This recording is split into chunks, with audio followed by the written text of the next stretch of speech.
Yes, Alex? Let me tell you about Cinnamon. Hive Swap's complete failure as a Kickstarter. Emotes go farther than words. The first of many fuck yous. Like a fucking Looney Tunes? The only stipulation was behave yourself and keep your dick in your pants, and you have not followed through on that. And the thing is, I actually learned a lot about economics from playing Neopets. The website went down for 3 days. Suck. Starbucks Command is the first game where you get to be Anthony Birch.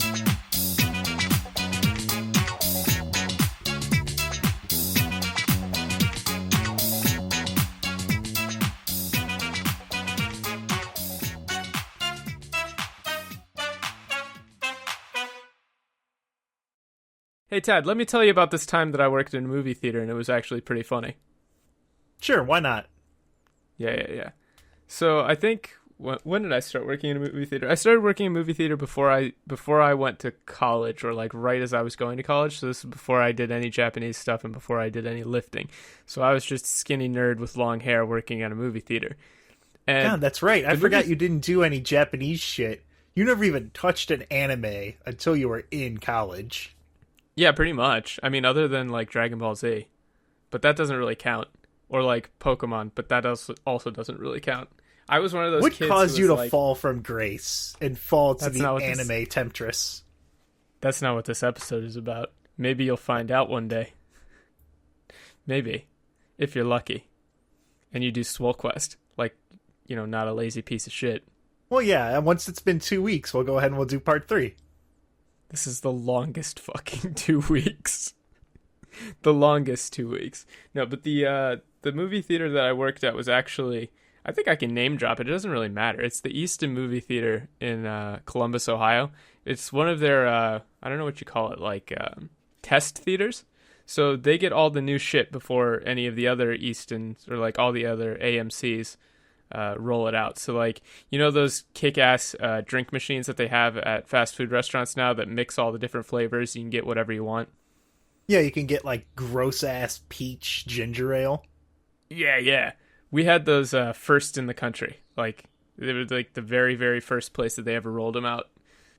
And then they had like the first dine-in, like AMC dine-in seats for like people who want to be even bigger slobs at the movie theater and eat like a full course meal and ignore the entire movie.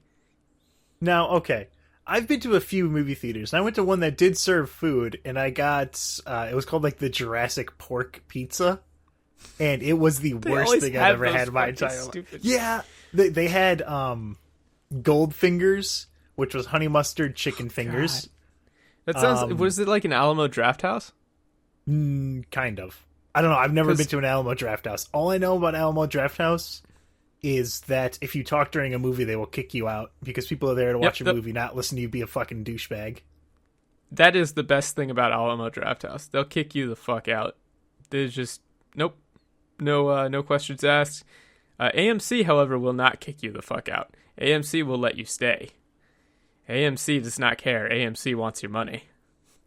I've had so many movies ruined for me when I went to go see them in the theater because of people talking in the background. And I think I've actually been to a lot of different theaters, different types. I've been to drive-ins. I've been to IMAXs. I've been to very, very small town ones. I've been to big ass AMCs.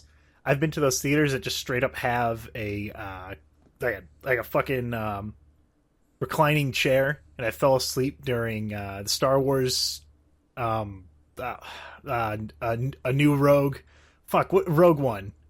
I fell asleep during Rogue One in a recliner there. Yeah, but that's because Rogue One is a bad movie. Yeah, it fucking sucked. Hot takes. Yeah, new Star Wars movies, not good. They're just not good. Hey, leave a comment in the comment section below about why you think the new Star Wars movies are hot ass. We'll delete any positive comments. Be as inflammatory as possible. Yeah. I was gonna make you said you'd been to drive-ins, and I was gonna make a diners and dives reference, but you took too long, and so now it's lost.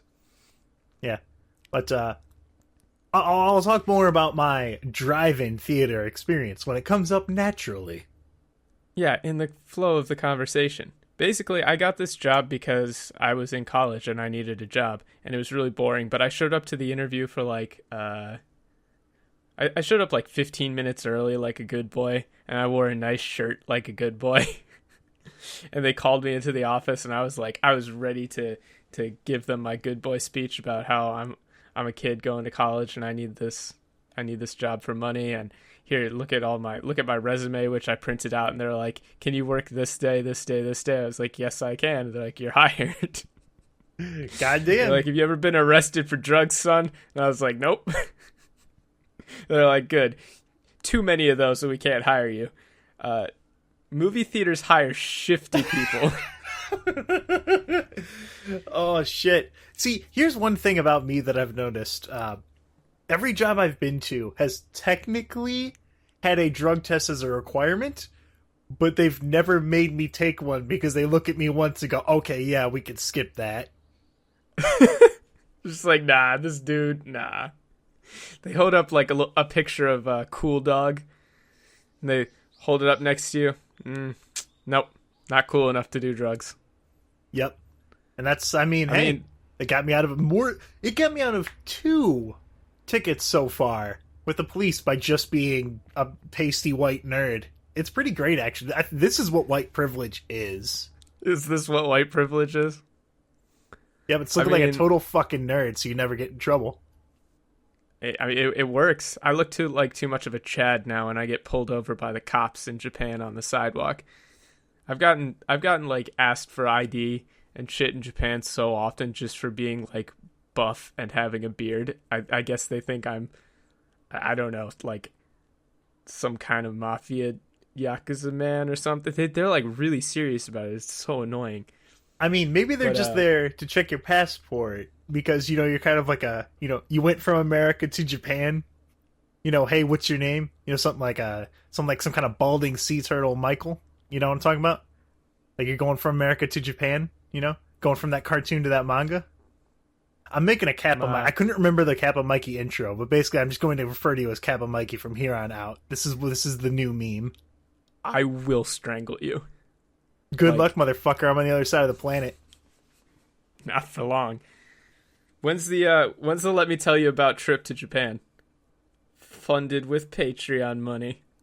The funny thing about working at a movie theater is that you quickly get sick of everything and everyone. I mean, I feel like that's every job, but working at a movie theater in a mall in particular makes you, I think, numb to the human condition in a way that's really not possible in other jobs, because you get to see people at like the worst times. Because I used to work the morning shifts, and people who come in for morning movies are like, it's depressing. It's really depressing. Have you ever gone to a movie at 6 a.m. on like a weekday? Yes, I saw Like Mike with my little brother Timmy. We were the only ones in the theater, and so we ran around screaming, and we were like 10, I think. Right, so that's the kind of people that you see at a movie theater. If you want to meet up with Tad, just go to a movie theater at like 6 a.m. You have to see a garbage movie that's hurting the industry as a whole. I saw The Amazing Spider-Man 2 4 different times.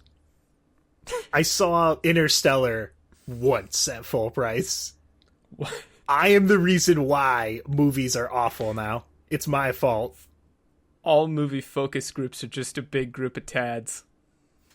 They're just all Tads. What do you guys think of us? Well, I thought it was pretty good. There's Southern Tad. We've got Aristocrat Tad. Like, oh yes, indubitably. Then you just got normal Tad. Just like, well, I didn't see any Homestuck reference, so I'm gonna have to give it 2 thumbs down. That's every Tad. Every Tad is on the local finite curve is a Homestuck Tad. There's no escaping it. When this episode airs, Homestuck Tad will be over, right? I wouldn't count on it, my friend. I'm trying to think of like the best lead-in point for like. There's so much shit that I like. So many little instances at the movie theater of things that happen to me that they're not connected in any way. There's no coherent like storyline here. There's no like, oh, when I started it was like this, and then it slowly progressed, and then it ended. It's just like like long stretches of nothing with single points of insanity that just cannot be adequately described. There was like a shooting, there was a riot, there was a fire. Hold on. No, okay. Now you said shooting, and you're like, oh, I don't know where I can start off. There's no good stories here. Oh yeah, there was a shooting at my theater. Okay. Do you mean like a movie theater shooting or like a movie theater shooting? No, it was just like, I think only one person got shot. See, I don't, because you're so nonplussed about it. I'm not sure if it's like, oh, they shot a short film here, or they shot a short film. No, like with bullets and gun. Okay. Now it makes a lot more sense. The blat, blat, blat, like the pow. This was before the whole Aurora thing, so it wasn't like in the current trend of gotta shoot up everyone. Also, this is really like in fucking bad taste. Now it's like really, I feel bad. But it was like, I think it was like, it wasn't a major shooting. It was, I think it was gang related or something. But basically everyone stormed into because the movie theater is, if anybody lives in Columbus, Ohio, you probably know the movie theater. It's like on the second story of the Easton Mall. And you have to go up like, that's kind of weird. Yeah. It's like a really cool looking movie theater. It's part of the mall. So it's like cordoned off. So everybody like ran into the mall, and there was like a huge panic, and people were trying to like run up the escalators, and we had to stop them, and like the police showed up, and it was like, calm down. It's just like the shooting happened like, I think a block or something outside of the theater anyway, so I'm not sure why everybody was panicking. Probably because of the gunshots, but Oh, see, I thought it was like someone stood up in the theater, and they no, whatever, it man, like, it's fine. It wasn't like, no, if it was that, I'd probably have talked about it before. No, there was a fire that probably wasn't my fault. Oh. Probably. I mean, basically one of the popcorn machines caught on fire because somebody didn't dump out the popcorn, and they had to evacuate the theater because the fire alarm went off. Nothing like burned down. But they found later that like the hatch got locked, or like the hatch was stuck on the popcorn machine. And I think for like 3 or 4 months after I worked at a theater, I could hear, because there's a little alarm that goes off when the popcorn is done. I could hear that. Like when I went to bed at night, I would just hear the alarm beep, go off. Beep, beep, beep. Or was it more of like a loud yelping? It would be like a beep, and then it would stop. But I would wake up at night in like a popcorn sweat, thinking that I missed it, because they're like, you cannot miss the popcorn timer. If you miss the popcorn timer, it will set off the smoke alarm, and we'll have to evacuate the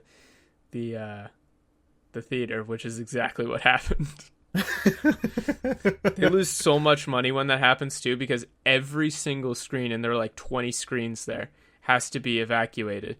Everyone has to go outside, and every ticket for every showing has to be refunded. I think they lose something like $50,000 when that happens. Now, the theater's individual screens. So this is a pretty nice theater, right? Yeah, it was a really nice theater. Is it like an AMC or... I think it was AMC branded, and I'm not sure, like, they might have sold it or something like that, but it was like their flagship theater in the United States, so, or one of them. But it's one of their test theaters. So they had 2 IMAX screens, 2 3D Extreme screens, like 10 of the, full size huge screens, and then like 4 or 5 of like the smaller, like just regular movie theater size screens. God damn.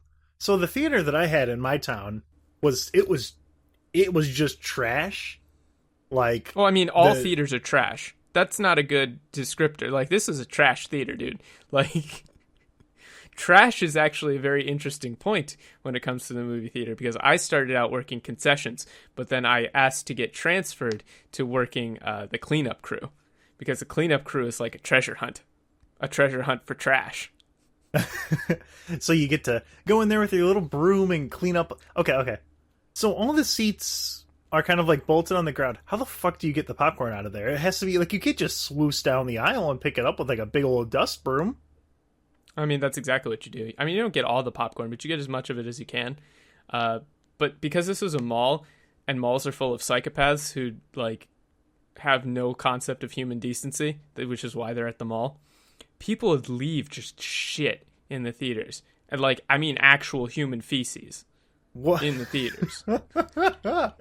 Let me go down the list of things that I've found in a movie theater. A stack of completely uneaten, unopened snacks, like the full popcorn tub, a full drink, and candy in the wrappers. Like, this is like, it's like $40 worth of snacks, and they just left it there. They watched the whole movie, got up, and left all of their stuff. I took the candy. That's the privilege. About to say. That's the cleaner's privilege. Now, there are like, there's like, exactly. There's like some shifty dudes there who like, like lifers at any sort of lower end place. You kind of just feel bad for them. It's like that old guy who still works at JCPenney. Yeah, like the person that's been with this company for 20 odd years. Yeah, but still for some reason has one of the lower intro level jobs, and you just feel these guys. I've seen them eat the popcorn and like take drinks from people's drinks. I mean, if I have enough basis to believe they have not drank out of it, because I don't want to catch the herps. Oh, but like, dude, I'll fucking snag a cherry Coke. Cups. Yeah, but if it's completely the odds of someone. Okay, so let me take you. Let me push your garbage roll out here. Let me be the clean boy. Let me be the squeaky cleaner here. If I walk into that room, I'm fucking strutting my stuff down the aisle. Oh, look, this completely untouched popcorn, untouched candy, and a soda that looks reasonably like it hasn't been used. Oh, that's cherry how you Coke? Get a reasonable level of hepatitis.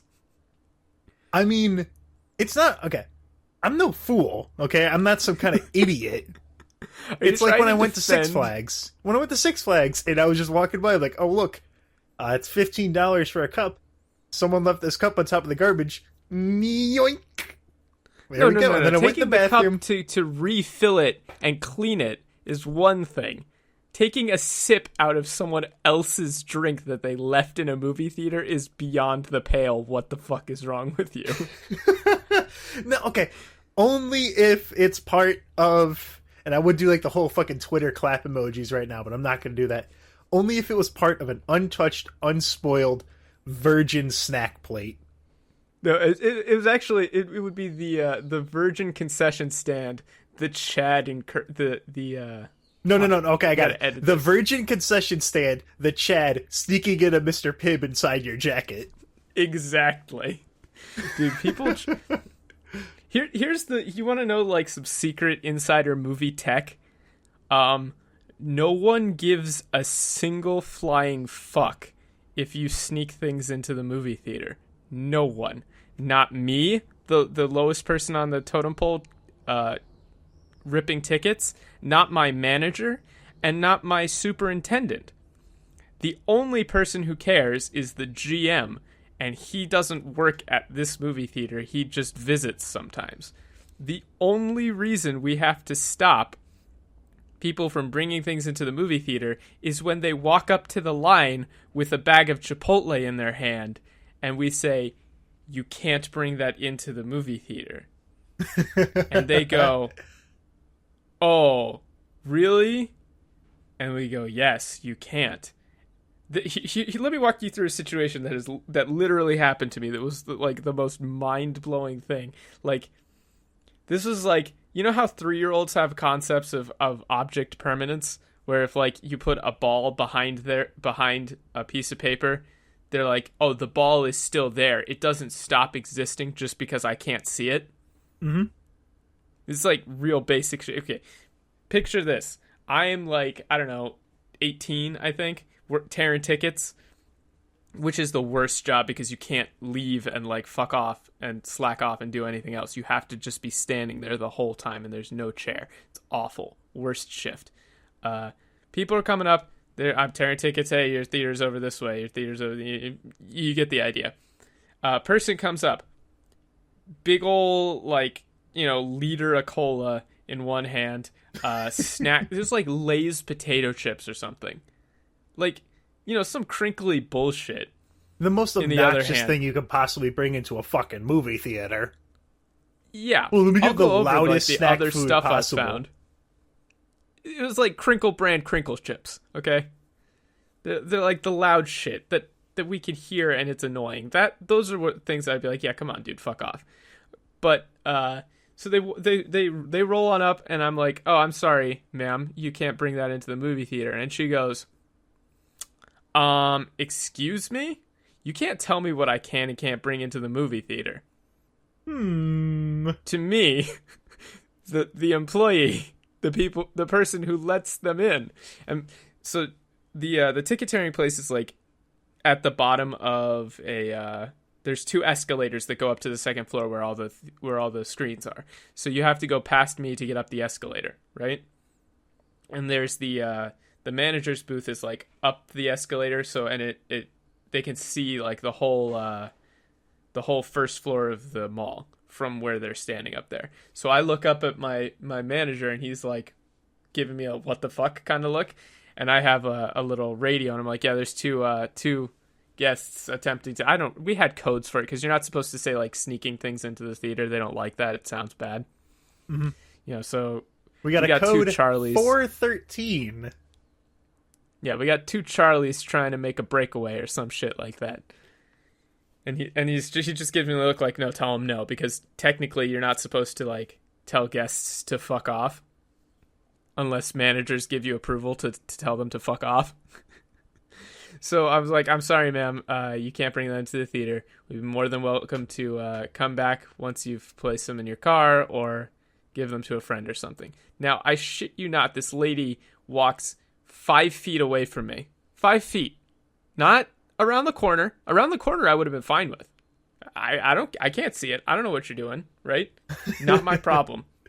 Not my problem in the slightest.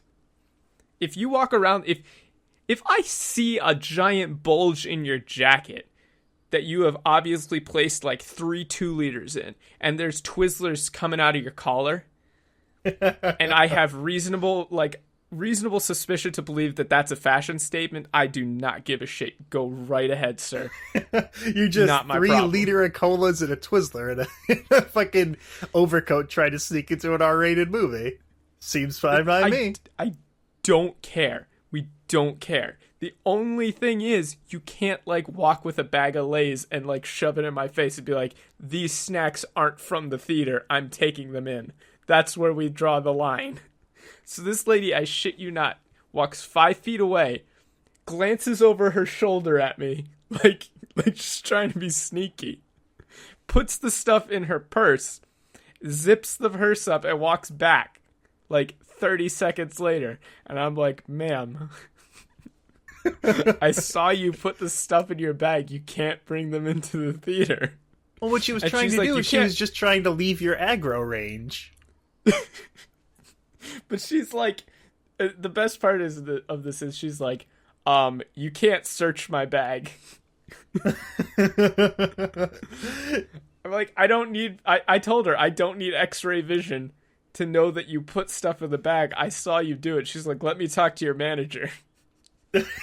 So I sent her up the back because there's an elevator that takes you to like the manager's place so they can talk to guests and things.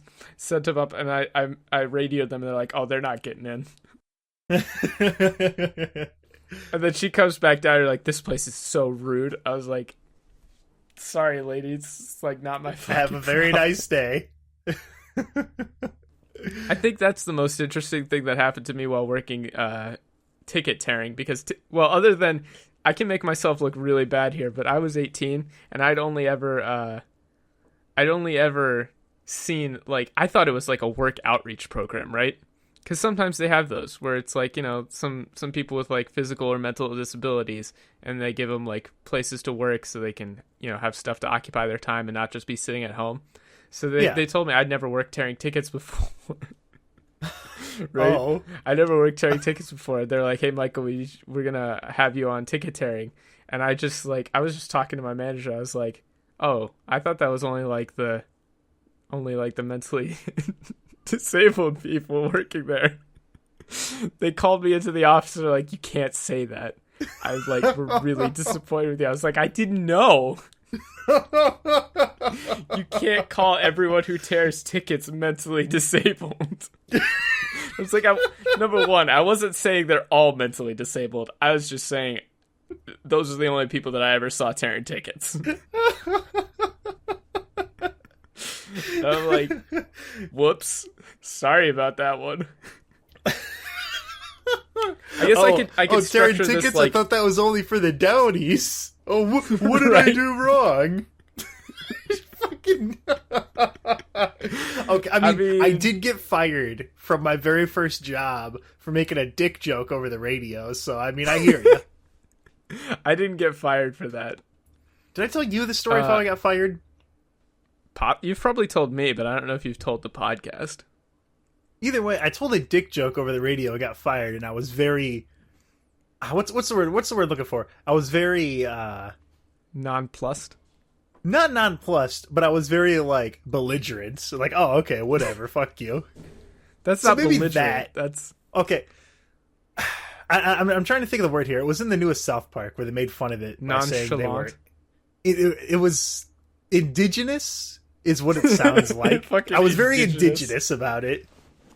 Indignant is the word you're looking for. There we go. Indigenous Indignant. works. I was like, okay. I mean, I didn't say it out loud because I thought, oh, maybe I could come back here. The person they replaced me with got fired 2 weeks later for stealing Monsters out. Like, they just straight up stole energy drinks. Dude, I at least pay sips. for my sips. Yeah, I mean, exactly. Get your sips any way you need, my friend. I understand they're vital. You know, you get it from fucking, Medicaid provides sips. Technically, you can buy Monster Energy using a link card. That's fantastic. I'm glad our tax money is going good. Well, your tax money. I live in Japan. Ha. Suck it. Isn't your, like, residence still in America, you fuck? Don't you have an American passport? Yes, I have an American passport, but my residence is legally in Japan, you dingus. Listen, I don't understand what it's like in your upside down, topsy-turvy. You fucking read shit from right to left. It's backwards over there. It's the way it was meant to be. It's Kami's favorite country. Okay, no, like, let's break away for Japan talk. Why the fuck does it go right to left? That's very awkward. It doesn't make any sense. What? Why left to right makes just as much sense. Well, I mean, naturally, most people are right-handed, which means you go from left to right. That's what you think. You think, oh, to the right is the end. That's where my arm is. I don't think you've thought this through in the slightest. You trying to say that I'm a very impulsive person who doesn't think about his actions beforehand? I'll have you know, I worked very hard to break into Road Ranger and steal those sips after I was fired, my friend. Maybe don't admit to, like, actual crimes. I didn't steal sips from a fuck. I did. Okay, no. One time, I don't know what you do, Tad. You say I broke into a Road Ranger and stole Monster Energy. I go, I hope he didn't get caught. My little brother and I did break into the local pool when we were like 8, and we only took like that's candy shenanigans. and Gatorade. That's shenanigans. Like, we knew at that age, if we take money from this register, that's actually fucked up. We both knew that. We were like, no, let's not do that. Let's just take some candy. And we were very stealthy about it, too. We stood directly underneath the streetlight for about 45 minutes as we did it. Good job. Anyway, what were we talking about? Movie theaters. I think I'm going to structure the rest of this based on, like, all the different positions that I worked, because there's basically 3 of them. No, 4. Ticket tearing, selling tickets, concessions, and cleaning up. And cleaning up is by far the most just... You don't even know the shit that happens when you're cleaning up theaters. But let's move on to selling tickets, because selling tickets is funny. The funny thing about selling tickets is that you have to tell children that they can't go see R-rated movies. You also have to tell parents not to take their children to see R-rated movies. Your 2-year-old and 6-year-old probably can't go see, like, geez, I don't even remember what R-rated movies was like. I think Blue Valentine was in theaters when I worked there, and I had to tell people, no, you can't. You literally can't. Was Blue Valentine? Hold on, I'm gonna look this up. Is that like, no, you can't bring your child in to go see Hostel, but but you can't add "what the fuck is wrong with you" onto the end of that. You have to hold that inside. Dude, okay. 2010? Yeah. Blue Valentine would have been in theaters when I saw this. I'm pretty sure this was rated like... Yeah, it was rated R, but it's like... A hard like R? That's a hard R. Yeah, it's a hard R. It's the kind that, like, they don't use in rap songs. It's the hard R. Fucking shut up. So, but the funny thing is, you legally, like, well, I mean, I guess not legally, but if the parent wants to take their kid to see an R-rated movie, we can't stop them. Like, we just tell them we highly recommend that you do not take your child to see this R-rated movie. I think later they came out with a policy if they're like under 3 or something, we won't sell a ticket for it. But people take their kids to see it. But the fucked up thing is you sell them a ticket for the R-rated movie, and then they come back and complain that it was R-rated. It's like those people that'll be like, "Oh, I'll buy my kid. Well, I'll buy him this fucking game, whatever. I don't give a shit." Hey, what do you mean? Or like, "Hey, let's go take him to see Sausage Party, whatever. I don't give a shit. I'm so disconnected from raising my own child. I don't care." And then they come and complain like it's your fault.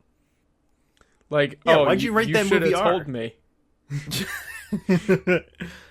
But the way the ticket sales place is set up is the ticket tearing place is in front, and then the ticket sales was behind that in a little booth that you had to have a key to get into, and it was behind like bulletproof glass, and you had a little slot to give people tickets, and you had to wear a headset. So basically, I just snuck my iPod in and used an aux cable splitter to run music into my headset instead of using it to talk to guests, because you flip a little thing and it boosts your voice. But if you had an aux cable splitter, you could just put your iPod in, but it would only play sound out of one side. So if you had any music that had like stereo, you'd only get one half of the song. See, that's because you were too dumb to realize you could change it to mono. No, I did that. I was just going to say, so that's why I changed my settings in my iPod to set it to mono so that I could hear the whole thing. Fucking idiot. Yeah, you definitely didn't just steal that from me. Whatever, Michael.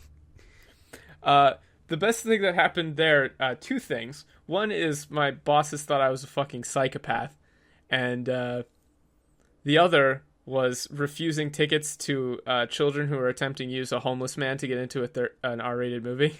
Is that a thing that happens? I thought that was only in, like, Home Alone 3. Nope, literally happened. Yep. Nope. It was an actual thing. 2 kids came in, very obviously under 18, asked to see their IDs. They give me their IDs. They're under 18. I say, you can't go into the R-rated movie. Sorry, kids. They say, hold on. Come back with some random guy. I'm like, are you their parent? And he's like, no. I'm like, can't take them in to see the movie. Sorry. They call their parents on the cell phone. They're like, why won't you sell my kid a movie ticket? Because you're not here with them. They're like, is there an adult with them? Yes, but they're not related. Well, why won't you let them in? Because it's just some random guy. I was like, sir, we cannot sell you movie. We can't sell you tickets. It's not going to happen. My manager came down. He's like, no, you can't come into the movie theater. Tell them to fuck off. I mean, he said tell them to fuck off over the radio, but I didn't tell them to fuck off, in actuality. My manager says fuck off. Because they were dumb enough to give us ID, so we just took their names down and banned them from the theater. Because then they were like, oh, well, we'll just take tickets for some other movie. But kids think they're clever. Like, oh, yeah, I'll teach them. Once I'm in the theater, I'll just change and go to the actual movie. Like, kid, we're not stupid. You've now expressed like 3 times that this is the movie that you want to see. I know that you don't want to go see like fucking Cool Runnings or Snow Buddies 5 or some shit. Like, they always pick a G-rated movie. Like, at least make it fucking believable. At least try and be like, oh, I'll just take this PG-13 movie that also, like, at least put some acting in and be like, oh, I guess if I can't see that, oh, yeah, I did want to see PG-13 rated movie that children my age would reasonably be interested in. But no, they pick like the fucking G-rated movie that I know you don't want to see. And yeah, so I go say, ahead nope, and be like, PG-13, I'll see Cool Runnings 2. This time it's personal. Because you like fuck off. Yeah, so at that point, I just say, nope, can't sell you tickets. And they're like, but you have to. It's like, actually, let me explain how this works. We don't have to take your money. We could just not provide you a service. Which blows children's minds. They're like, but I thought you had to do what I say if I give you money. Nope, turns out, nope, don't actually have to sell you anything. We could just tell you to leave. The thing that made my bosses think I was a psychopath was you can see a whole lot of like the theaters. There's like a railing that goes up along the second floor, and I was friends with some of the people on the cleaning crew, and so a friend of mine was like standing up on the railing, and I look at him and I start playing rock paper scissors from like I think 300 feet away or something. But my bosses, they can't see him, so it looks like I'm standing here playing rock, paper, scissors with myself. And just on two really hands. Animated. And they radioed, they're like, Iceman, what the fuck is wrong with you? Iceman? Well, yeah, that was my nickname. Okay. Which actually got my boss in trouble because he called me that in front of the GM. Iceman? The story of how I got the nickname Iceman has absolutely nothing to do with anything I actually did. I think it was like my first or second day there. People were like, you know, they're all teenagers, right? You know, people in high school and college. Yeah. Us young kids trying to be funny and stuff, right? And so some guy, this guy was like a huge douche. He's like, I want a nickname. I want to be Iceman. Like, yeah, call me that, because he's like always working at the like the drinks and refilling the ice things. So he's like, yeah, I'll be Iceman. It'll be real cool. The number one the rule about nicknames is you can't make one up for yourself. That doesn't work. Exactly. So my manager walks in, and he's like, nah, dude, we're not calling you Iceman. That guy right there, he didn't even know who I was. He's like, he's Iceman. And then he goes, hey, Iceman, what's up? And I just go, yeah, what you need, boss? Without missing a beat, I was like, I'll let them call me Iceman. That sounds hilarious. So this dude, he went from being like, he had just gotten promoted to be a manager too. But from that point on, he just called me Iceman all the time over the radio. You know, he'd be like, hey, Iceman, I need you to go check out Theater 6. I'm like, sure thing, man. Until, like, we had, you know, you have GM visits, right? Yeah. And that's when like the big boss comes up, and they check out how things are running, make sure you're doing everything to the book, make sure you're not over-serving adults who definitely need to be over-served alcohol. That definitely didn't happen. But he called me over the radio.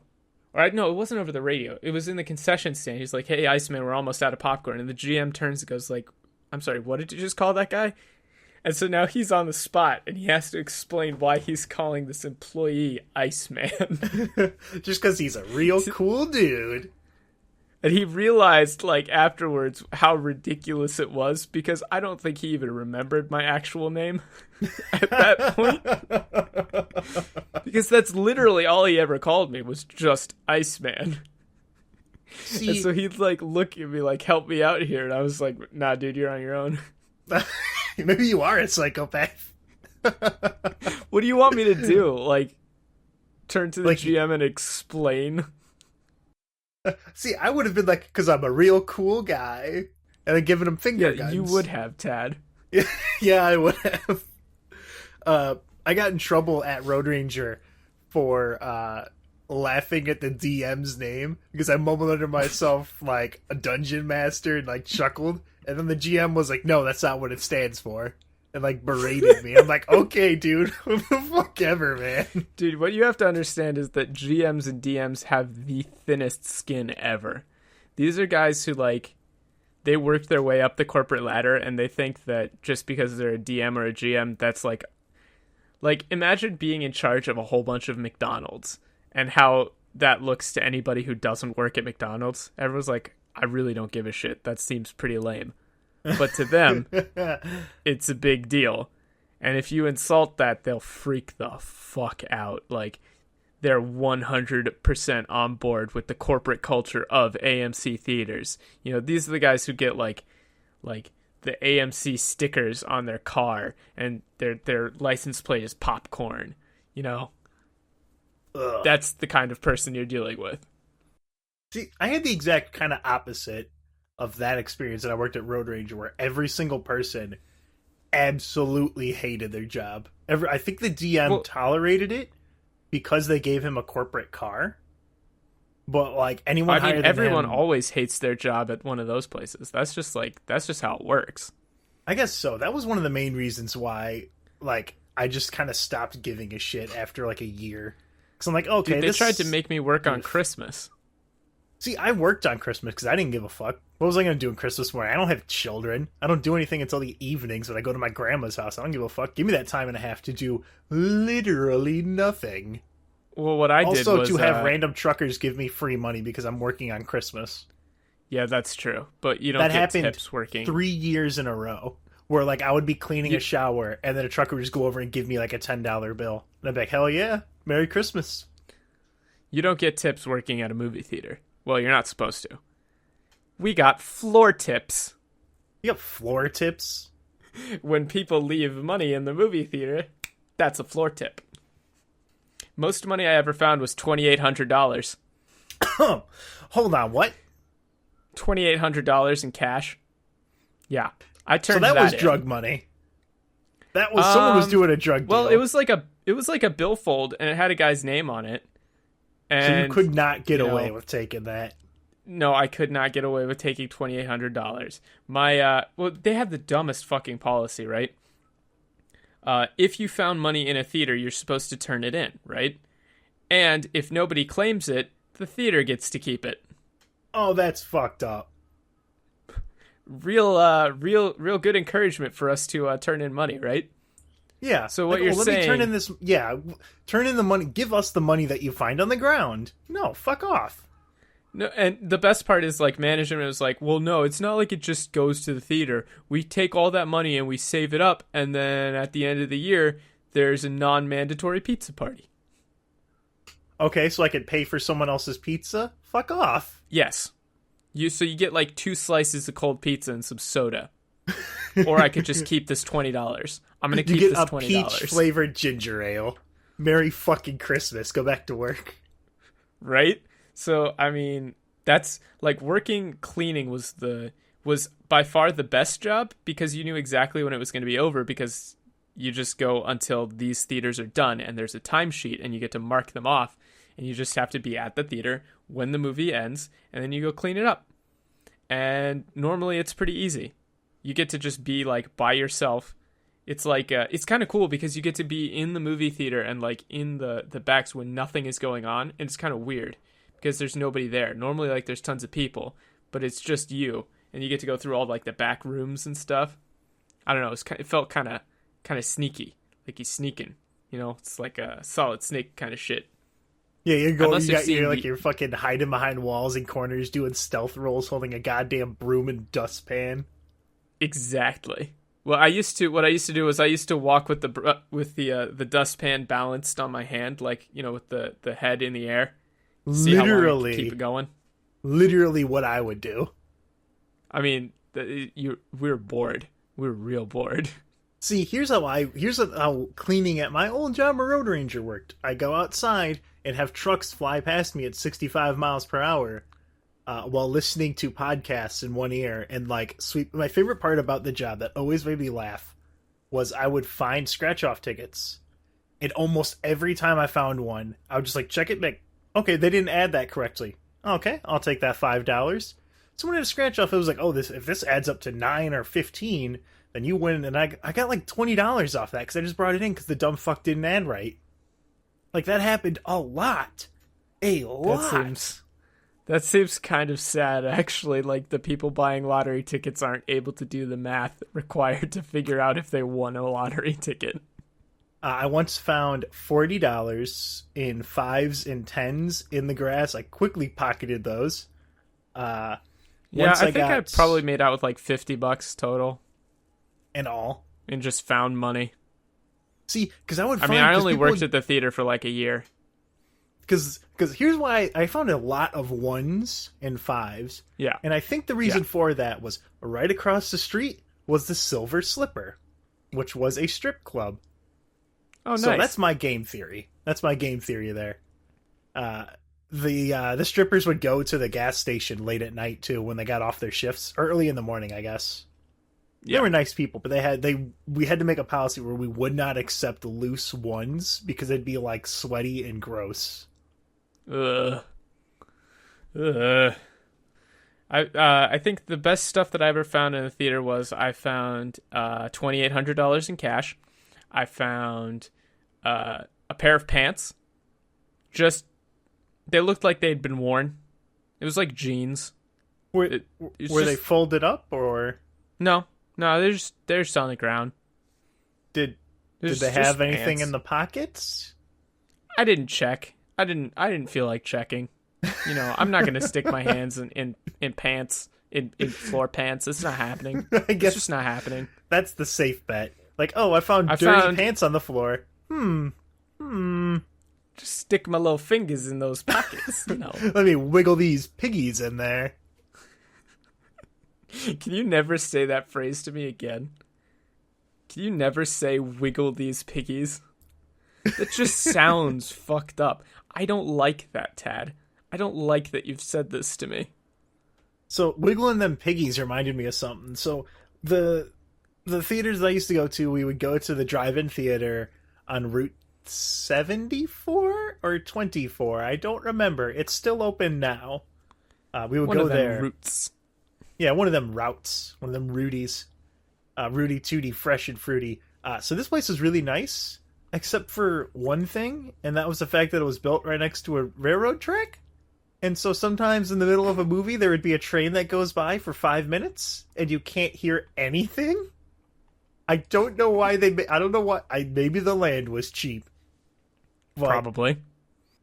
Like, oh yeah, you know what a movie theater requires? Or, it requires, no outside lights from them city folk, and also a train to interrupt the movie. God. Yeah. The last time I went there, actually, I saw Pixels and I saw Captain America. Okay, wait, hold on. Hold on. Why the fuck did you go see Pixels? Now, I saw Pixels because I hadn't seen Captain America, and I showed up like halfway into the movie. But I started a fund, like a swear jar, for when you do something really bad that you shouldn't have done. So you put money in the jar. And so I called it the Sandler Fund. Every time that Pixels made me laugh, I had to put $12 in the swear jar. How much did you end up with? Like $0? $36 got put in that jar. And I remember you laughed each three joke. times at Pixels? Yes. And the first time it was, they showed the President of the United States, and it was Paul Blart. And then they zoomed out, and there was a bunch of protesters saying how shitty of a president he was. And I went, ha, fuck! And then I reached into my wallet and took $12 out, put it in a fucking jar. The second time was where they had like one of the lead programmers behind Pac-Man show up, and I'm like, oh, they're gonna do like a funny joke. Oh no, he just gets eaten and then screams in Japanese and runs away. I'm like, it wasn't funny, but it made me laugh. I actually remember that scene where he's like he's Pac-Man. He says he's like Pac-Man's father, and his creation will understand him, and then just fucking eats him. And I was like, fuck, you got me there. And then, damn it, put another 12 in there. And the last one, fuck, what was the last one?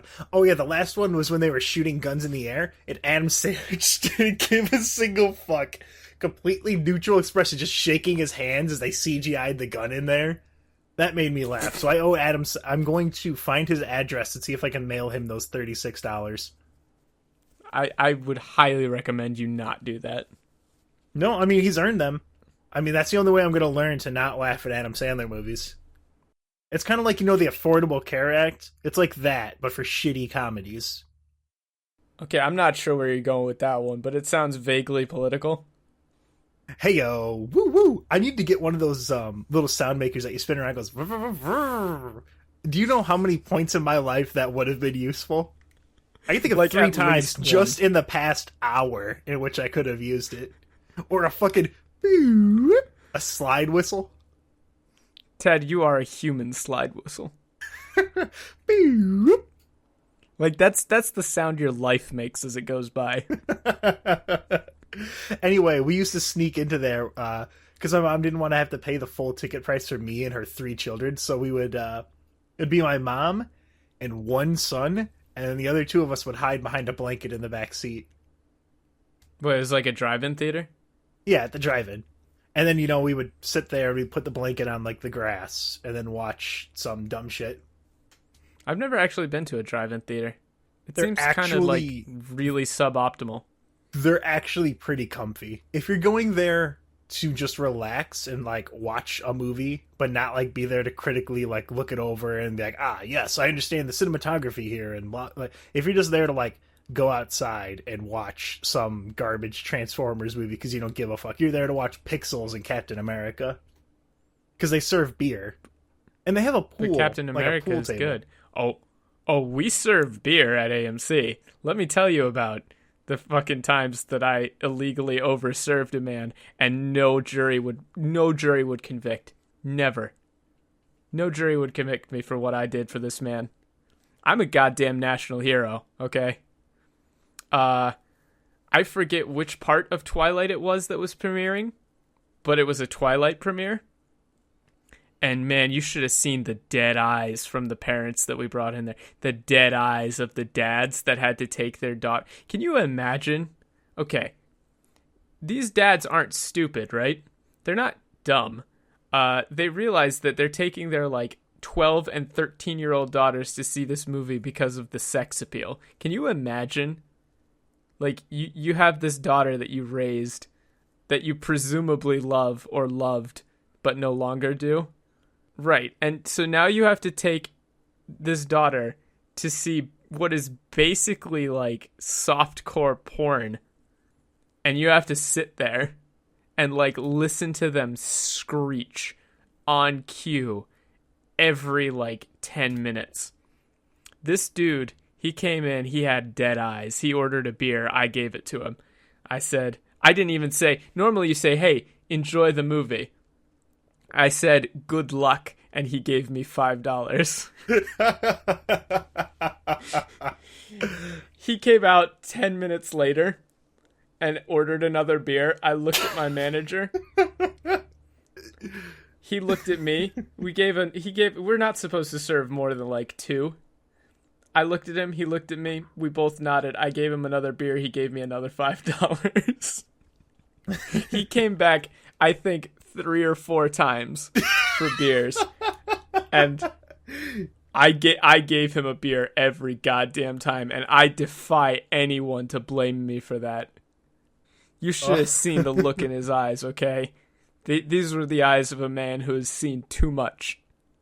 I made like $20 in tips, and we're not even supposed to accept tips. How much was a beer? Like $5, so he was like paying $10 a beer. Oh, okay, yeah, I mean... Oh, shit. Movie premieres are at big theaters are fucked up, dude. So, okay. They're fucked up. What is the worst opening that you remember from any of the positions you had to work?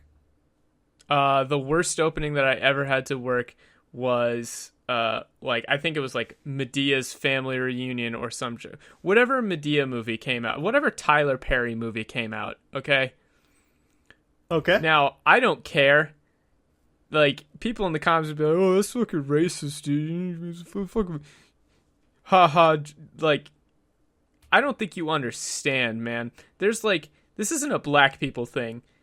I'll bring my friend Marcus in to talk about this. He's a black guy. You could trust him. You know, he can get his black people opinion, right? There's like some sort of weird fucking cult culture around Tyler Perry. There's like people who go to see Tyler Perry movies religiously, and they are scum. They're the worst fucking human beings on the face of the earth. Jesus Christ. When a Tyler Perry movie got announced, right? First thing, there's a note from management that says no one is allowed to take any time off. You cannot have time off on a Tyler Perry premiere. You must work, and you must work every single day of this premiere because everyone is going to be working overtime. Reasons for this would become clear later. So basically, everybody would try and find like information on when a Tyler Perry movie was going to come out so they could request leave before that note came out. And then be like, oh, I didn't know. I didn't know it was coming out. Sorry, I have to be euthanized. Sorry. It's just not happening. We would show those on two screens, and the screens would have to be next to each other because cleaning them took 5 times as long, because every single Tyler Perry movie ends with a gigantic dance number where Tyler Perry gets up in drag and, like, you know, shakes his grandma titties all over the screen like a goddamn psychopath who still somehow tries to claim like his movies are family friendly when he's dressing as like an old grandma who makes out with dudes. Watch the Boondocks episode about Tyler Perry. That's what I'm getting at here. Dude is fucked up, okay? But let me set the scene for you here. I'd never worked a Tyler Perry premiere. Never done it. Everyone's like, you'd think they were going back to fucking Nam, okay? Like, and I understood later why, because you're like, whatever, you know, tons of people sneaking stuff into the theater. It's not that big a deal. This is a mall movie theater. We deal with that all the time. Movie ends. Dance number starts. They're like, you need to be at the theater 10 minutes before it ends. We're like, why? You know, you just clean it up. No, you don't understand. You have to be there 10 minutes before the theater ends. Dance number starts. I swear, every single last person in that theater took their tub of popcorn, whatever snacks they brought, threw them in the air. As high up into the air as they possibly could. It rained popcorn for a solid 30 seconds. Like, oh, fuck. Just, I'm not even kidding. They took all of their snacks. I'm not exaggerating for effect. This isn't one of those, like, I almost got raped in a movie theater. Let me tell you about the time somebody touched my leg. It's not almost this shit. Died. I'm not almost exaggerating. Died. Real, not clickbait. Not clickbait. Gone sexual. No. This happened. I would stake my life on this claim. Every single last person took their snacks, their popcorn, their whatever, and just threw it in the air. It rained popcorn for 30 seconds. There's popcorn everywhere. You had to, and then everyone left their trash in the theater. No one took it. Sometimes, you know, you can't normally count on people to take trash because they're like, well, that's why they have people to clean the theater. That's their jobs, Billy. Like, those fucking parents are like, son, you have, like, this good kid who's like, hey, Dad, I'm going to take my drink and throw it in the trash can like a responsible citizen. No, son, don't do that. It's their job to pick up your garbage. You know how we leave garbage everywhere? That's what we do. Yeah, that's, you know, you can kind of expect some people to do that, to just leave shit. It's not a big deal. No, all of them left their shit.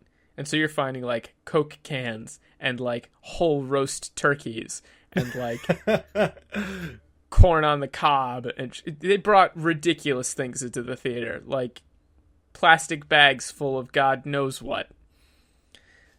And it takes like 20 minutes to clean the theater, and by the time you're done, the other showing is finished. So it was like a solid 4 hours of just going back and forth between two theaters and cleaning. And just praying to God nobody drops like something sticky on one of the seats so that you have to close it. Because then you have to deal with people asking for a refund. Oh, the Tyler shit. Perry... Yeah. The Tyler Perry premieres were the most god-awful thing. They're almost as bad as, like, I think they replayed Passion of the Christ one time. Those were bad because people wouldn't shut the fuck up to you about the movie afterwards. Oh, Like, see, lady, that happens at my I'm just current here to job. clean the theater. Yeah, where it's like, okay, like, oh yeah, I was happy I could help you find a doctor and get you set up with that. Glad we got you your appointments. I was on the phone for an hour and 30 minutes with a lady who, she would wind a story down, like, and that's when St. Paul, or like that was when, that was the issue that Judas had with Jesus. Now he betrayed him. and I just wanted to share that story with you. Okay, well, I mean, it was a very interesting story. I'm always, it was nice talking with you, ma'am. And then so then Saint Paul and Peter, and it's like, oh god, no, please leave, dude. They would not. They was just like, have you seen this movie yet? It's like, yes, I've seen this movie 40 million fucking times. I work at the theater. Like, I've seen every part of this movie out of order. That's the other thing, is like, if there was a movie that you wanted to see, you either had to get like tickets to an early screening, because you could get. I got to see Tron Legacy like a week and a half before it came out, and I got to be disappointed like a week and a half before it came out. And I was under NDA, so I couldn't tell anybody how shit it was.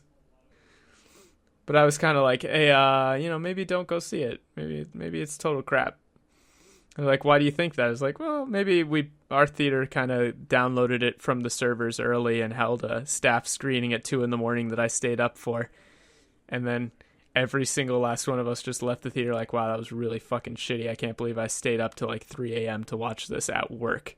I went to a theater, it will remain nameless, that showed Batman vs. Superman like a week before it was supposed to come out. And same experience. Batman vs. Superman was fucking dumb.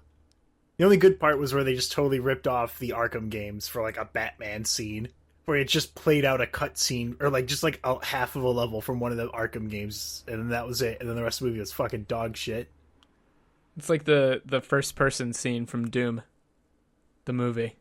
See, I've never seen Doom the movie. The only good part of that shit movie. You've never seen Doom the movie? No. The only video game movie I've seen is pretty much Mortal Kombat. Because Mortal Kombat's just, you can't fuck it up. You don't, like, it's Mortal Kombat. It's a good movie. I enjoyed it. Let me think. I mean, that's the worst thing that happened to me at concessions. Or not at concessions, at cleaning theaters. And then cleaning theaters is more like a treasure hunt. That was the best one. Cleaning theaters is definitely the best job, by far.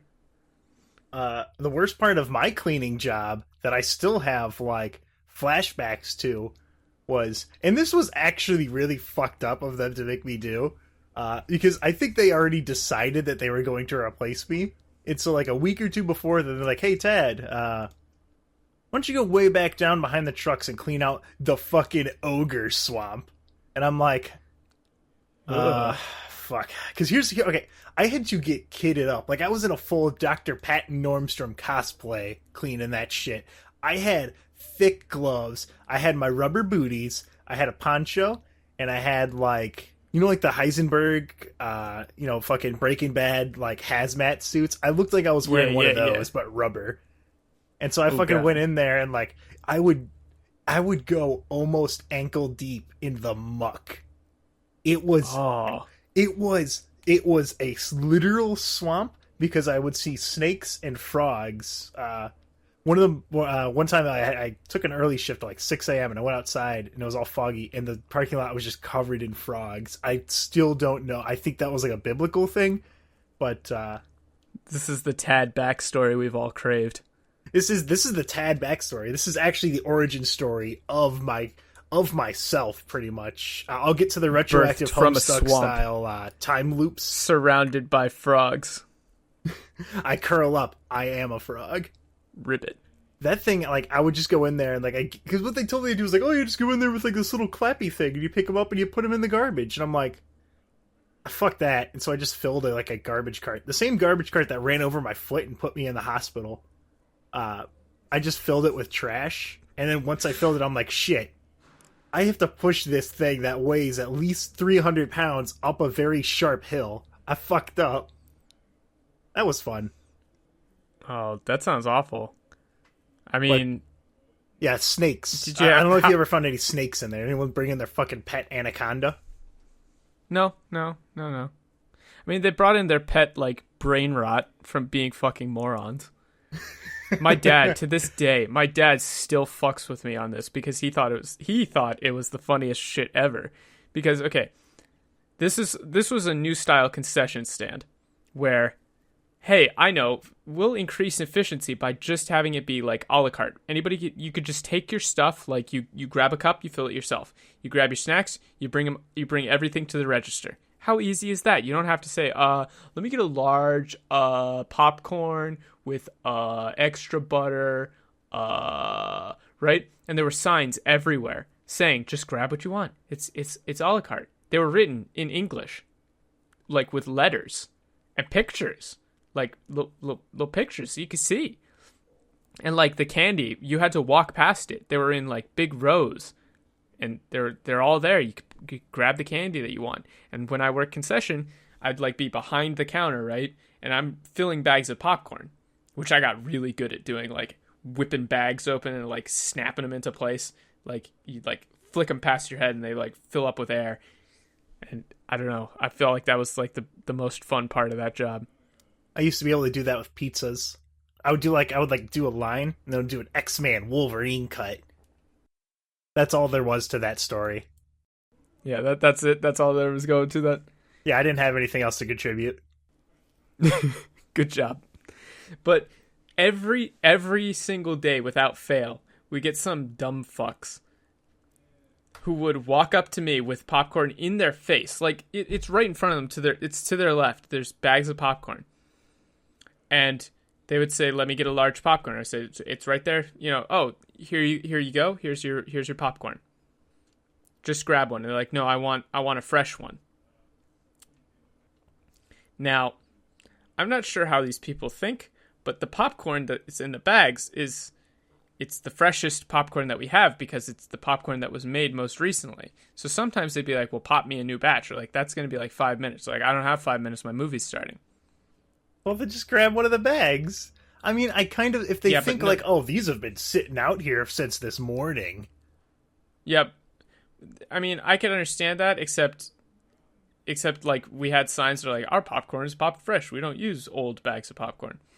So we would have people be like, "No, I don't want this popcorn. I want popcorn from the bin behind me." But the thing is that you never scoop the bin like till it's completely empty, because then you'd have no popcorn, and if a bunch of people show up, then you're screwed, right? So there's always some older popcorn that has been sitting there for a while. So if there's a rush, you use that popcorn. So you make new batches and you fill the bags with the new batches as much as possible. So the popcorn that I have sitting out is literally the freshest popcorn. And I would tell them that. It's like, the popcorn that's in the bag is the freshest popcorn we have.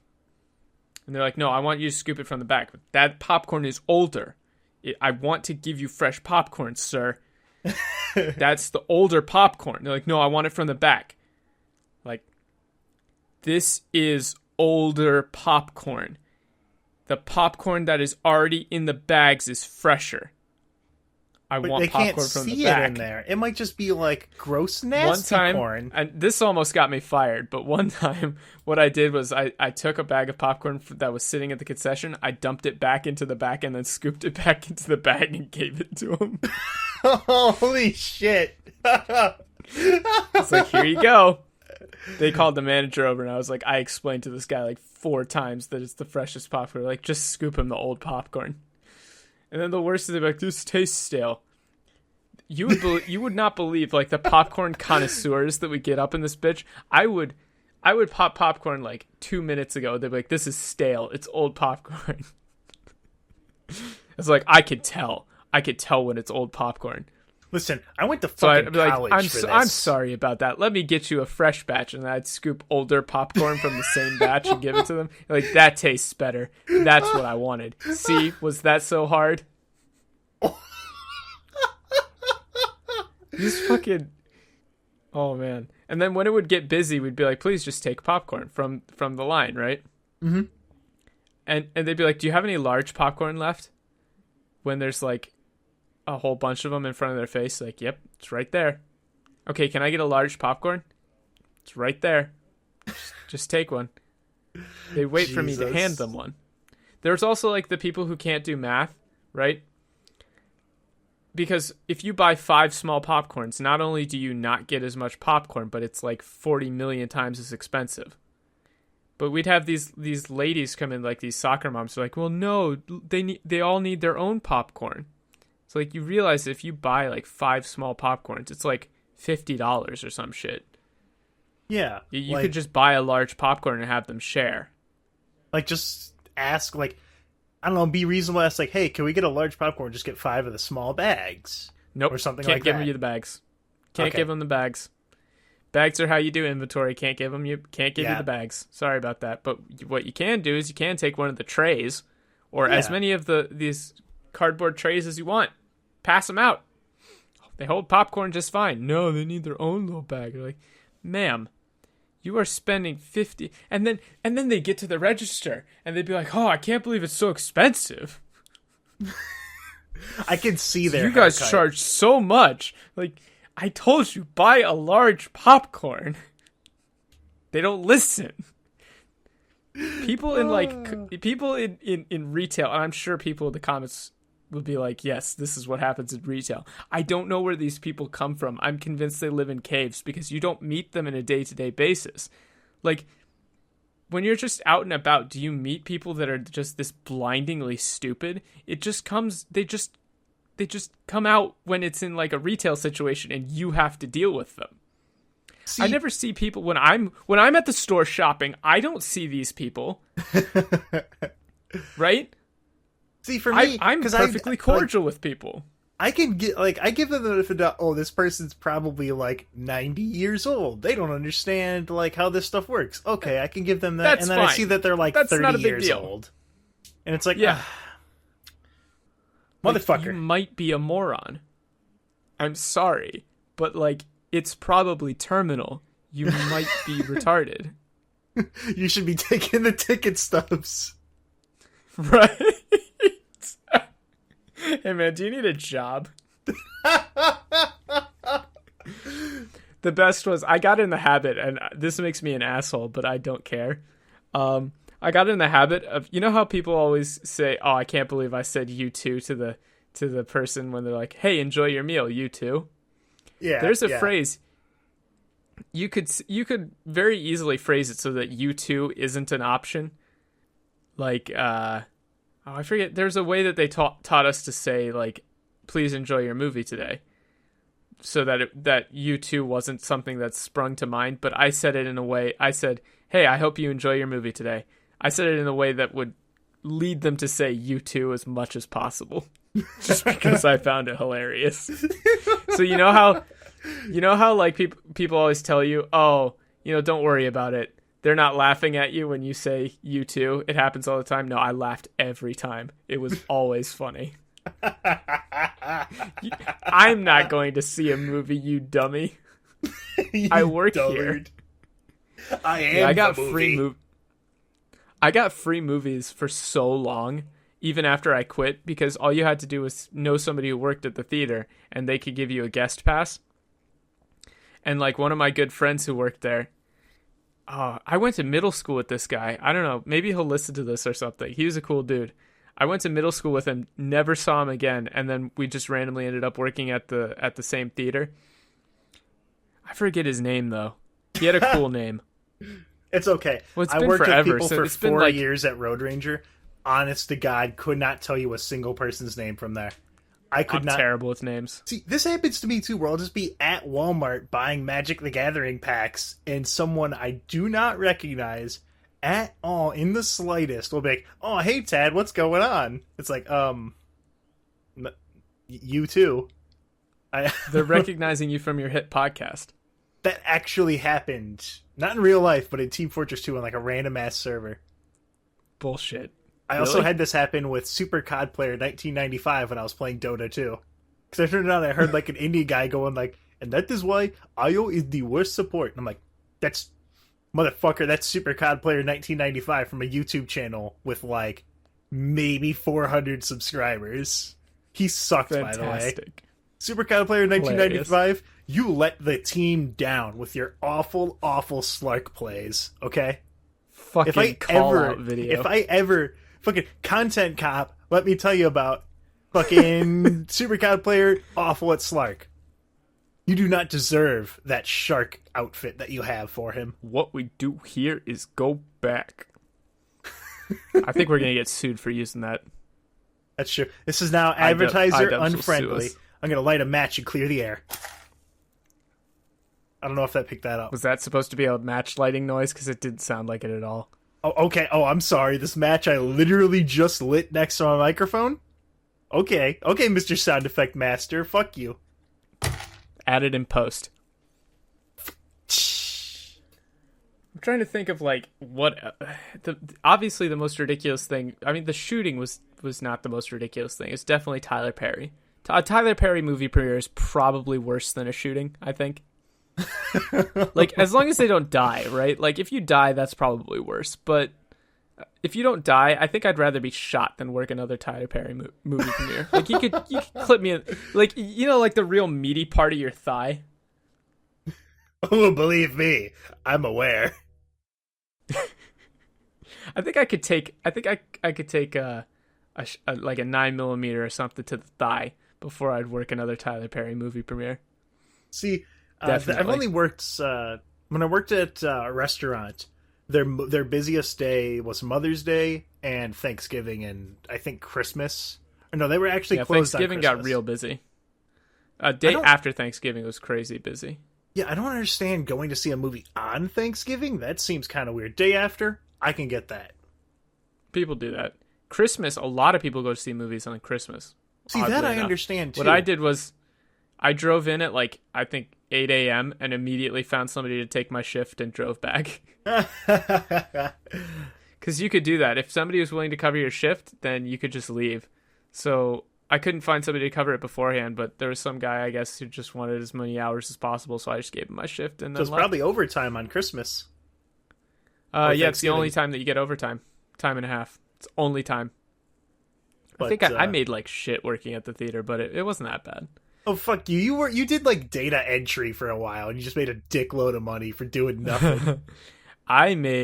I'm still under NDA for that, but I made $65,000 a year before bonuses.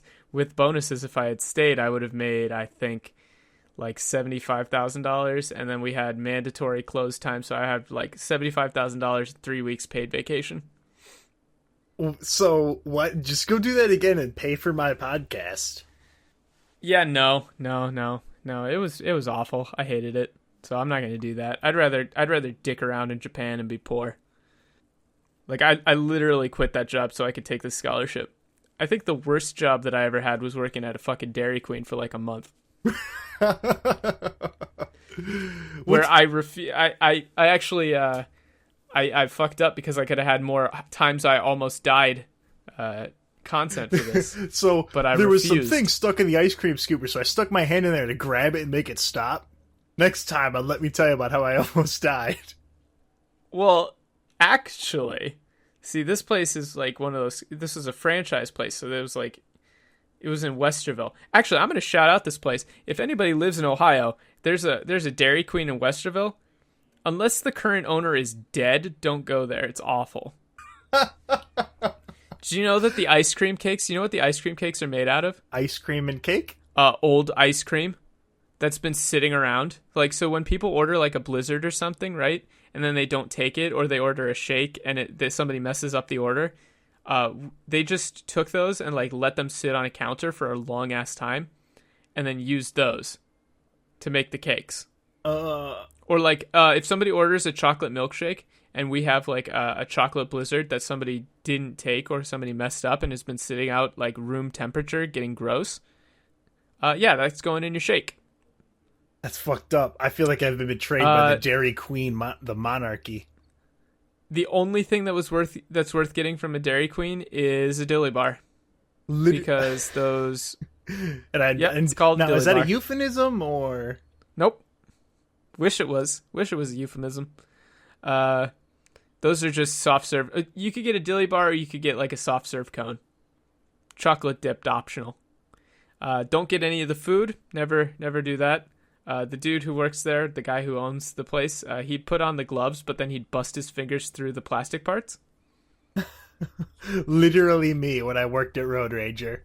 I would cut your pizzas right after cleaning a toilet, but I would at least wash my fucking hands because I'm not an animal. I work in a fucking hospital now. I know how to be sterile. Don't touch me, I'm sterile. Dude, SpongeBob brings everyone together. Everyone. Through SpongeBob. Unity. Now I'm just thinking of that German SpongeBob video. Just him screaming. Oh, the things that prompted me to quit Dairy Queen. What prompted me to quit that was actually pretty funny. Quitting the movie theater because I asked for a promotion to manager and then I quit after they gave it to me. Power move. It was such a dick thing to do. I didn't mean to. I really didn't. But I thought you did what it on happened purpose was just to be a little fucking psycho. No. Oh, this reminds me of they trained me wrong and I almost got like arrested for theft. So like the cashier system, right? There's like the POS system, the point of sale system, right? And there's like people have coupons and they have it's like 15 cents off a combo or something like that. You know, it's like some bullshit amount off. But they never told me that there was a button that you had to press specifically for that coupon deal. So what I would do is this is just how they told me to do it. There's like some kid, some other person trained me to do cashier, right? And so what I would do is I would enter the total, and then there was a button for subtraction, for like discount. So I would enter that, and then I'd put in the discount manually. So that fucked my my drawers up for like 2 weeks or something. Like they were always wrong. They were always short. And instead of telling me and being like, "Hey, Iceman, what's up with your drawers? Why are they always short?" Apparently they were trying to build a case against me. Holy shit.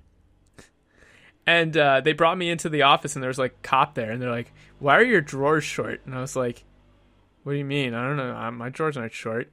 They're like, "No, they're always short." And I was like, "Well," they're like, "Walk us through what you do." I was like, "Oh, I do this and then I push this and then I push the discount button." They're like, "You can't push the discount button. It's not a discount." I was like, "Oh, I didn't know." And then there's this whole big thing, and then the person who trained me got fired. It was stupid. That was like when I first started working. But what prompted me to quit was I started the Japanese program at OSU. And so I changed jobs to work at Tensuke Market in Ohio. So I used to work there. And I met Anna Monoguchi at Tensuke, the band. They came in because they're a bunch of weebs. So they came into the Japanese market. I got my picture taken with them. But that's when you were like a stringy little nerd. Yeah. I was not buff at all. So there's a really bad picture of me with Anna Monoguchi. And but what prompted me to quit was I changed to go at OSU, but I had asked because I wanted to get paid more. So I asked them to make me a manager, and they were like thinking about it, and then they approved it, and then I had to walk into the office and tell them I was quitting, and they were so pissed. Because they probably started the mountain of paperwork it takes. Oh, yeah. They started changing the schedules. They started thinking about all this stuff, and they were going to give me more hours, and then I quit. That'll show. What prompted me to quit? Yeah. What prompted me to quit working at Dairy Queen was almost dying, or being put in a position where I had to choose between almost dying, because they had this walk-in freezer, and it's supposed to be like safety functions exist, and they're supposed to be like you can't get locked in them, but you definitely can. You definitely could get locked in that one. And I told them about it, and they didn't want to fix it because it costs money. Okay. And I didn't have a cell phone. Like, that's fucked up. It's like you could get, and the light turns off when you're in there, so you just get caught. I had to like shoulder check it to get out. That actually happened to me too. I broke the lock off of it. One of the nicest parts about working at a truck stop is that if you're a nice truck stop, the trucker's like, "Hey, I'm 50 pounds overweight. Also, my truck has too much stuff on it. Hey-o." And they're just like, "Hey, here's a fuckload of ice cream bars." I have a picture. I have a picture in my car of when the Tyson guy had too many chicken nuggets, and I had two huge-ass bag, like economy-sized chicken tenders, and I put little sunglasses on them, buckled them up in my car so I could take them home. That's fucking awesome. I want to see this picture. I have it on my phone. I know that. It's probably on the Discord somewhere. But they gave us someone, and he just threw away these boxes of Magnum ice cream bars, which are like real ice cream bars. It's a premium shit. Yeah, there's some premium shit. They got like triple caramel or some shit. And they were just like, because this was like February, and they were just sitting in the garbage, like in the boxes. And I'm like, and I say over the radio, I'm like, so can I just like take these ice cream bars if they're thrown out? And my boss was like, well, how many are there? I'm like, I'd say about 3 garbage bags worth. He's like, hell yeah, son. I liked my old manager, Adam. I walked into his office and called him a bitch once. He was like, Tad, go back to work. I'm like, okay. I don't remember what project. Tad, you would walk into your manager's office and just call him a bitch. You just walk up and be like, hey, what's up, bitch? Yeah, I know. He told me to clean his shower. I'm like, Adam, you bitch. And he's like, Tad, just go back to work. I liked him. Boy, howdy, I wonder why you got fired. He quit that job. And I remember the last experience I had with him, there was a company Christmas party. And it was like we went bowling, and we went to Buffalo Wild Wings, and he had this party before he left. And so, I'm the first person in the bowling alley, of fucking course. I'm sitting there playing Flappy Bird in the arcade, because they had a giant Flappy Bird machine. Yeah, mm-hmm. I'm wearing the shit I'm wearing right now, which is a, back-to-back World War champs, and it has a picture of the United States. Hell yeah. And it's red, white, and blue, by the way. Dude, I need that as a tank top. And so I'm just there for like 10 minutes on my phone, like on Skype, because that's when we used to use Skype. And he comes in and we like set everything up. I get my bowling shoes. They had size 11 or size 15. I went with size 15 because I thought it would be really funny to have clown shoes. And so, because who gives a fuck about bowling? So we go bowling, and about halfway into it, I'm fucking destroying these middle-aged women who don't want to be here. Like, I am ripping them apart. I'm getting like, what a bunch of losers. Yeah, these fucking idiots. So halfway through like the first game, because we played like 3 games, one of the people just like disappears, and I'm like, oh. Okay, I'll bowl for her. I don't give a shit. I'm over there in my clown Probably shoes. Probably doing whippets in the bathroom. No, that actually did happen once. Something similar where a cashier got in trouble because she would just go into the women's bath. She stole a bunch of those little tiny bottles of alcohol and just started fucking taking shots in the bathroom. Hell yeah. But she got fired. I don't know if you can imagine why. It was probably unrelated. But this lady's there Definitely and they're just unrelated. Like... They disappear, and then most people are starting to gossip. And so, I sidle on over there real smooth, like, hey guys, what's going on? What's this? Turns out, one of the people who were working there, and Adam put this all together by himself, as a thank you for, like, the people who worked there for, like, staying there for so long.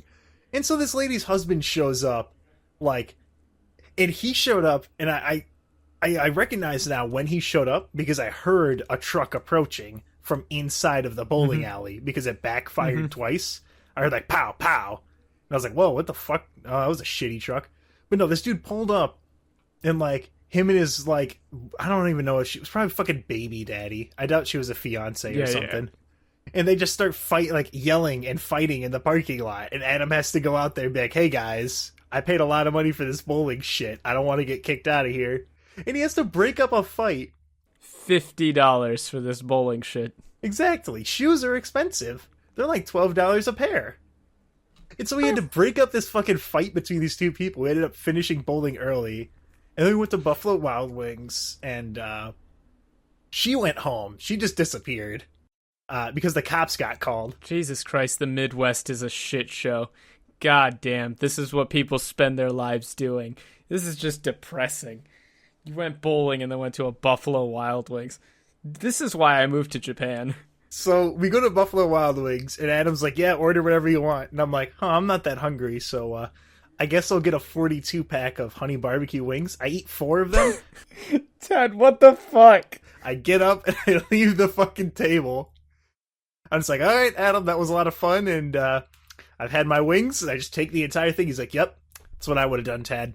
Ted, how autistic are you? I didn't care. You know how expensive 42 honey barbecue wings are? Yes. Exactly. So you understand, Yes. who literally did nothing wrong. I just got up in the middle of like this ending dinner during Adam's like goodbye dinner and just fucking left. It's a goodbye dinner, so I just said goodbye. Fucking left. I quit Dairy Queen because my boss, the psychopath, decided to ask me to go change the sign. You know how they have those big signs? Mm-hmm. That say like, come fucking die at Dairy Queen next Tuesday. And you have to have letters for them, right? Fun story about those signs. They wouldn't let me in grade school have the responsibility of changing the sign because they didn't think I was too mature enough to handle it. And they were very correct. I'll tell you right now. Very right. So you had to go down to the basement, grab all the little plastic crappy letters, and then you had to go back up and use this little long grabby arm that was made of solid metal to swap Dairy them out. Queen has Dairy Queen has a basement? Yeah, the Dairy Queen has you don't want to know what's in the Dairy Queen basement. That's where they keep up that's where they keep the Dairy Queen locked up. She's like the Slurm Queen in Futurama, and that's how you get your fucking soft serve. Many things lie in the ruins of the old basement. Some quiescent, some far less so. I can't wait till we find a Dairy Queen in Revival. Dude, we've probably already been past them and just be like, fucking nope. Wait a second. Also, we should show Revival more. Tonali Technical Institute. Wait, if I rearrange these, come to Dairy Queen. Revival's actually been getting more popular, like, recently. We've been getting a lot more viewers. It's kind of cool. Good, because people should check it out. It's actually good. It's in the description of every episode on the website. You fucks. I swear it's good. Like, I actually really enjoy making it. Anyway, back to the Dairy Queen. Right, Tad? The dungeons. You enjoy making it. Yes. Dairy Queen. Hold on, let me get my note card. I like Revival. A Dungeons & Dragons Real Play podcast. Yes. Dungeons and Dairy Queen. So they gave me this big old grabby stick that's metal. It's all metal. I don't know if I mentioned that. It's all metal. The whole thing's metal. Like, you know how metal conducts electricity? They didn't turn the fucking sign off for you? No. Well, it's better than that. You know what like a lightning rod is? There was a thunderstorm, lightning flashing very close, and they're like, go change the sign, Michael. And I said no. And they're like, you need to go change the sign, it's part of your job. I said, there's a thunderstorm, I'm not waving a metal stick in the air. Like, I'm not gonna go stand outside with a metal stick in the air. Fuck you, Westerville 43081 zip code Dairy Queen. Fuck you. There was one winter that was it was belligerent. It was indigenously cold. It was like negative 20 on average. And they told me to go out there, and I'm like, all right. I go out there. Foolish me only had 2 layers of clothes. I had like a lumberjack shirt and pants, and like 1 pair of socks, and like boxer briefs. And so I go out there, and then clothes on top. I don't know if I needed to specify that. Yeah, I mean, knowing you, probably, yeah. So I go out there. I'm out there for 5 minutes, and I come back, and I'm like, I can't do it. And so they give me like a poncho. They're like, this is all we got. I'm like, okay, that's fine, whatever.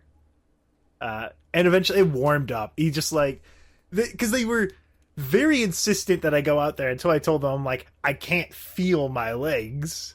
Eventually ended up going out there. I went out there in my gas station robbing uniform, as I came to call it, which was 2 layers of clothes, or 2 underlayers, and then I had, are they even ski masks, or are they just robbing masks now? I really don't know. People do actually wear them to ski resorts for some fucking reason.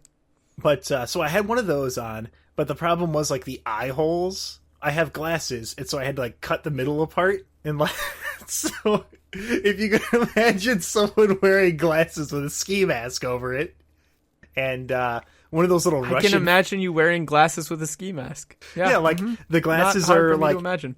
Like the eyes are like the glasses are sticking out, but the frames go inside the eye holes and then around my ears. Right. And on top of it, I had one of those Russian furry hats. Sometimes when they would let me, An ushanka. Yeah, one of them ushankas. if they would let me, sometimes I would take the turtle hats that we had. We had furry animal hats. I would take the turtle hat and I would take its arms and wrap it underneath my chin and go outside like that. But it was disgustingly cold, and I had to go out in there, and I could only go out there for like 20 minutes at a time because the entire parking lot would be completely ice, and trucks would be flying past me at 60 miles an hour. One time at work, I found a garbage bag full of Jesus pictures that had aliens drawn on them.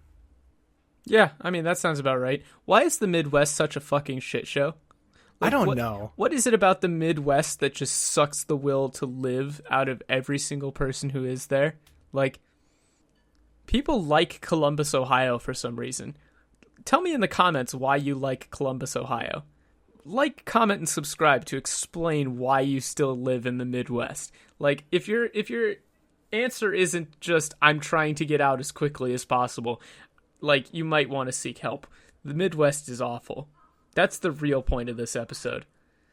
Anything that happens in the Midwest is terrible. I'm trying to think of anything else. Like, I might have repressed memories of working at the movie theater that I'm trying to remember now, and I can't remember what they are. Like, there might be something hidden down. I mean, there were in-jokes and stuff, but I'm not sure if anybody would get them. At Road Ranger, they would have me stock the back room sometimes. I would go on a 15-foot tall ladder that did not lock. Oh, Jesus Christ. I would have to climb that backwards to lift heavy boxes up there.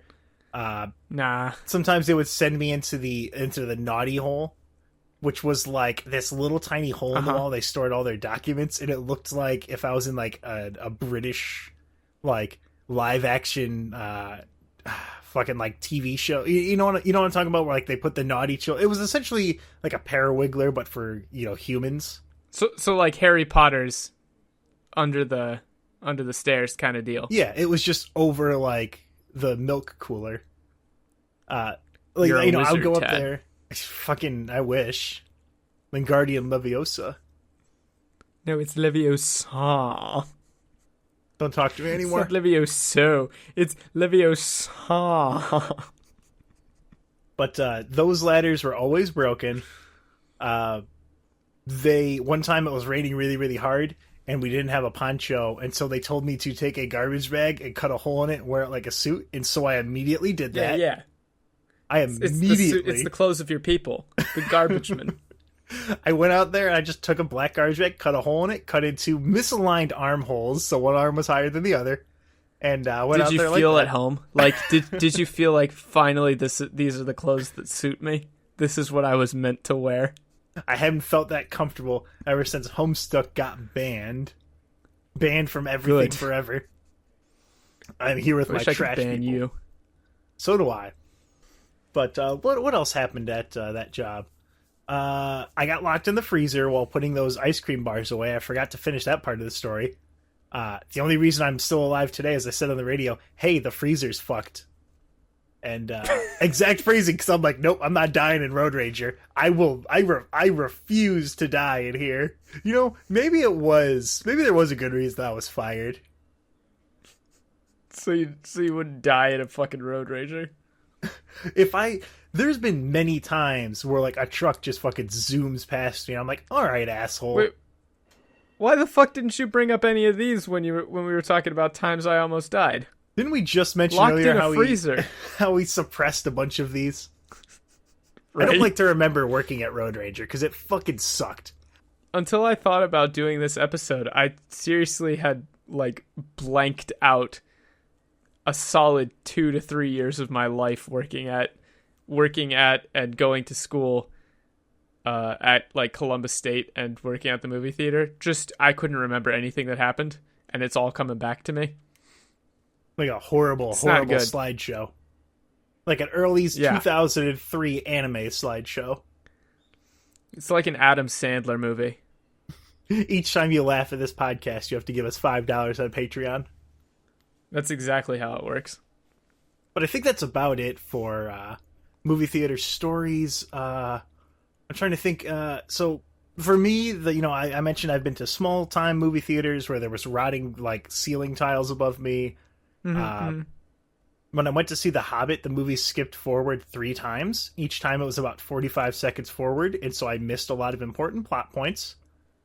Mm-hmm. In that same small town theater. I hope that one goes bankrupt because it fucking sucks. I went to the IMAX and saw Godzilla, and the volume was at 30%, and I was really pissed about that because it was like, oh man, he's gonna do the thing, he's gonna do the scream, and I'm like, oh, it's a very polite Godzilla. I was about to say this. What the fuck was that? Like, I could see someone in there, like, turning the knob down when he was getting ready to scream. I was so pissed. But the drive-in theater always sneaking shit in there. At the really, really nice one that I drive an hour and a half to go to, I got to the, all the hamburgers they had. Like, they serve food in there, and you sit in, like, really fat, like, you sit in fat people computer chairs that are, like, God, like, 4 feet wide. And, those are the best. Like, it's comfy, but also, like, what the fuck? I went there with my cousin Joe, and we saw Deadpool, because how the fuck did Deadpool end up being an okay movie? It had, like, maybe a 30% chance of being a good movie. How the fuck did that happen? Because Ryan Reynolds really, really, really, really likes Deadpool, and basically took over the entire project and decided to make it actually good. But we went there, and they had all the obnoxious... I almost spent $18 on drinks when I went to that theater. They had Batman versus Superman themed drinks. I'm like, oh, okay, I could give that a shot. And then give it a shot. Shut the fuck up, Dad. So I go up to the gym, I'm like, they were like, oh yeah, so these are like $8 for them. They're like, yeah. Prints out my receipt, and it's like, oh, that's $24 for 3 shots. What the fuck? And they bamboozled me. Oh, you thought it was $8 for all 3, when really it was $8 for each one. Because I was thinking, like, oh, this is really cool. They're doing, like, a little bonus thing for this. Because it said $8 for 3. I'm like, Nah. Shots are never... You would never get 3 shots for $8. Never. I assume they were, like, shitty fruit juice, not even, like, actual alcohol. Like, if it's $8, they gotta be skimping out somewhere. And how they skimped out was just fooling idiots like me. I mean, I guess probably in a later different episode, since we're running really fucking long now, I could tell about how I got blasted off my ass at the Kimono Friends Cafe with some Japanese nerds. Me and Daniel, we could talk about that one. You and your wacky Jappy trips. I mean, I do need to talk about, like, all the conventions and stuff that I've gone to here, because those are all fun. We could compare them to the Western conventions I've been to, like Comic-Con and PAX and the incredibly depressing Lexington Comic-Con. I mean, those seem like shit. But yeah, that sounds like a good another extra episode. But yeah, I think we're about tapped out. Yeah, we're about tapped out for movies. I'm about tapped out. Another awful experience at that small town movie theater. I saw Cloverfield Lane, and there was 3 girls behind me that would not shut the fuck up the entire movie. There was, I think a Beatles song played or something, and they, in a comedic sense, like, started shrieking and yelling, and I'm like, is this a nightmare? I don't understand what's happening. Best thing about Japanese movie theaters, no one fucking talks. Ever. Well, yeah, they're not allowed to. At they all. get put in the fucking anime camps. Exactly. And God help you if you're a foreigner and you talk during a movie. All right, I'm all tapped out of funny juice. Yeah, so am I. I was tapped out of funny juice like 2 hours ago. So that was an episode of Swole Quest. We'll see you again in 2 weeks. Yeah, and I'll go ahead and I'll do the normal plugs. On Twitter, you can find the podcast at Let Me Tell You PD. You can find all the links to the YouTube, iTunes, Google Plays for both Let Me Tell You About and Revival, Dungeons & Dragons Real Play Podcast. Which is excellent. Watch it. Listen to it. You can find a link to all that good stuff on the website, letmetellyyouabout.com. It'll also have a link to our Discord in the description, as well as the Patreon for all that silly nonsense. Yeah. And where can they find you on Twitter and other places, Michael? You can find me on Twitter at PulpFans69, which is a great account name that I'm definitely glad I went with joke numbers for, because now I actually have like followers and shit. Oh, great. That's good. You can also find me on Revival all the time. I'm Elias. It's good. It's a good time. Good show. Me and Dan have started streaming recently. We're playing all sorts of video games. That is twitch.tv/bro_operatives. Streaming all the time. Play a lot of co-op games. Played some Cuphead. Played some PUBG, some PUBG. I was ranked top 1,000 solo in the world for a little bit there. I was like 790 actually. I found out something cool about my player unknown rank. My little brother's been playing on my account, and he plays using a controller on the PC version. Jesus, so he has actually improved my rank. Okay. Yeah, that makes sense. All right. Other than that, I don't really have anything else to plug. So, except Tad's face with my fist. Whoa, hey now. You're a rockstar, get your game on, get played. Shut up. Not a rockstar, a monster. Monster brand Monster energy drink. Also, I want to plug Dippin' Dots. Please sponsor me, Dippin' Dots. I love you, Dippin' Dots. Monster energy drink. What are you, gay? That's good. End it there. Good. Monster energy drink. Thanks for tuning into the podcast. Let's